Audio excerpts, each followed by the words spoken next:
What's going on, guys? It's Jimmy here, and we got a lot of things to go over here for you guys in this video, including oil could be going to $100 a barrel, or even JP Morgan says oil could spike to 150 barrels, $150 a barrel. Yeah, and you know who that will benefit. Yeah, take a look here. Oil prices nearing $100 a barrel is bad news for inflation and good news for Russia. Yeah, it's also bad news for low and middle income Americans and pretty much the rest of the world. Yeah, you guys can let me know your thoughts here on this. This also comes here as U.S. debt interest payments are unsustainable and flash huge warning signs as they take over federal spending. Budget experts warn. Yeah, the trajectory of the U.S. debt interest payment is not sustainable. Interest will eclipse defense spending in 4 years. Think about that. We'll be spending more on interest than we will on U.S. defense. The Committee for a Responsible Federal Budget president said. Wow. By 2051, interest payments will be the single largest federal expenditure, topping Social Security. This is a massive problem. I don't know if we can solve this problem. This may be irreversible. Irreversible. This comes after U.S. debt this past week hit an all-time high of $33 trillion amid a ballooning federal deficit and a massive wave of Treasury bills. Treasury Secretary Janet Yellen told CNBC the metric she looks at the most often to judge U.S. fiscal health is net interest as a share of GDP. The ratio currently sits around 1%, but the CBO, the Congressional Budget Office, expects interest payments to make up 6.7% of GDP by 2053. By that measure, U.S. debt interest payments will become the single biggest federal expenditure by 2051 when it eclipses Social Security. So clearly, this is not sustainable. Quote, the way one evaluates that is if your debt is growing faster than your economy, which ours is, and if your interest payments are going faster than take any indication, whether it's your economy, your income, a variety of things, those are all huge warning signs. All of them are going off right now. In fact, the CBO estimates that the U.S. debt as a share of GDP will set a new record this decade, climbing from about 100% now to 107% in 2029 and topping the 1946 peak of 106%. And it's on track to hit 181% by 2053. The other problem is that debt payments must come before anything else when the government makes budgetary decisions. Failure to pay would risk the U.S. defaulting, as almost happened in June when they didn't raise the debt ceiling.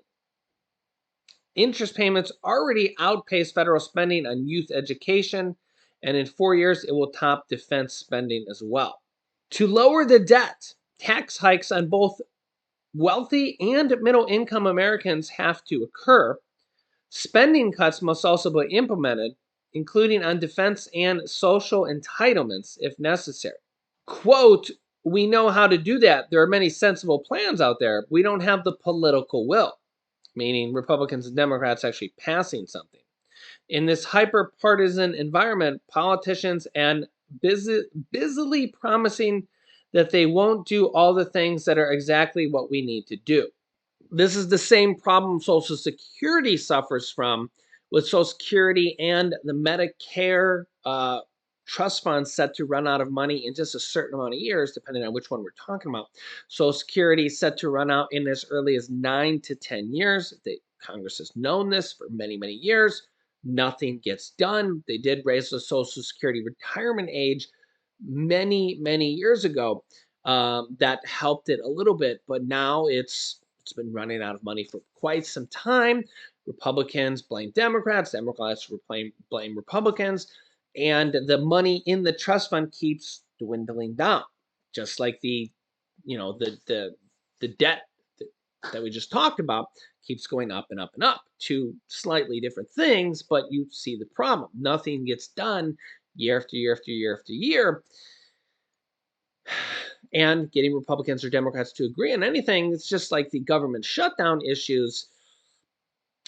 Yeah, this is the problem. Even right now with the government shutdown, Republicans, even just the Republican Party, are even having problems just agreeing between themselves. They're having a problem even just agreeing between who on the just the speakership of Kevin McCarthy. Remember, they had to vote 15 times just to even elect a leader among their own party. So this is the problem. And I fear that Social Security in the next 9 years, we're going to see the Social Security Trust Fund continue to run out of money as each year goes by. And we're going to be in a significant problem. They should have fixed Social Security years ago by tweaking the amount of taxes that they charge everybody who's working on, maybe raising the taxes on wealthy individuals a little bit, and maybe raising the retirement age a little bit. If they would have made a small tweak to all those things, they could have saved Social Security and pushed the solvency out hundreds of years. Problem is, nothing got done. Decades went by, and here we are now, 9 years potentially, based on estimates, of Social Security running out of money. And now the baby boomer generation is retiring in droves as the months and years go by, which is a larger percentage of the population retiring now and no longer paying into Social Security. And now we've had these really high inflationary years, which has been the fourth highest Social Security raise in COLA raise ever.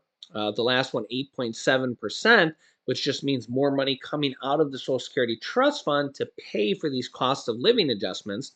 And more money is coming out of Social Security. Because remember, the money that you paid into Social Security for all the last 20, 30, 40 years, you're getting a lot more money than just the money you paid into it. Okay. So the money, that I paid when I started working at age 14, 15, 16, 17, 18. Okay. When I was paying minimum wage back then was $4.25. So when I was paying in Social Security, I was paying maybe a quarter per hour. Okay. 30, 40, 50 cents, right? Now, the amount of money you're getting for Social Security is a lot more than that quarter per hour. Okay. That money grows. Okay. Social Security is vested into treasuries. Okay. And the money you get now is a lot more than a quarter per hour. Okay. You can actually see this on your Social Security statements and stuff, how much you paid in and how much you will get back out. In fact, and it's different for each person, but once you actually start collecting Social Security to get the money back you paid in for your whole lifetime, it only actually takes a couple years. It's like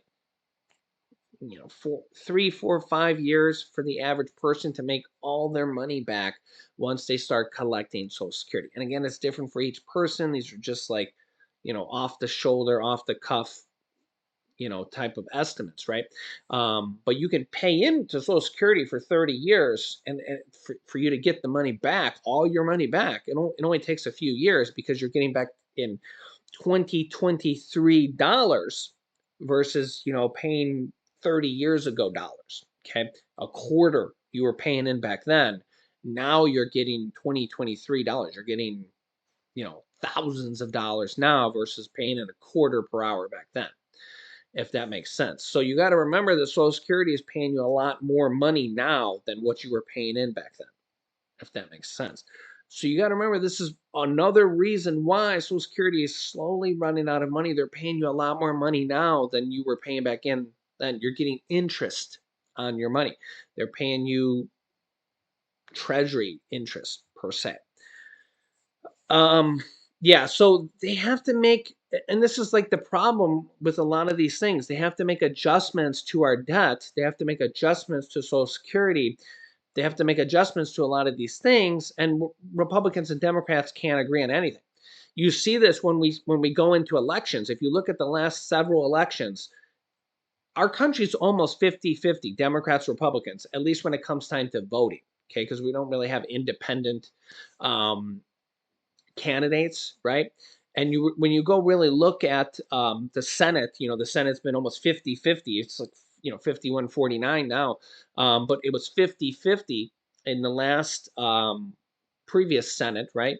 So when you really go look at this, our country is almost completely divided evenly, almost. We have 50% Republicans and 50% Democrats. And we get a lot of people to say, I can't believe anybody could vote for Biden. And then we get a lot of people that say, I can't believe anybody could vote for Trump. You get a lot of people that like their mind is completely blown, that like you have the exact same thing. I can't believe anybody could vote for that guy. And then you get a lot of people that say, how could anybody vote for a president in their 80s?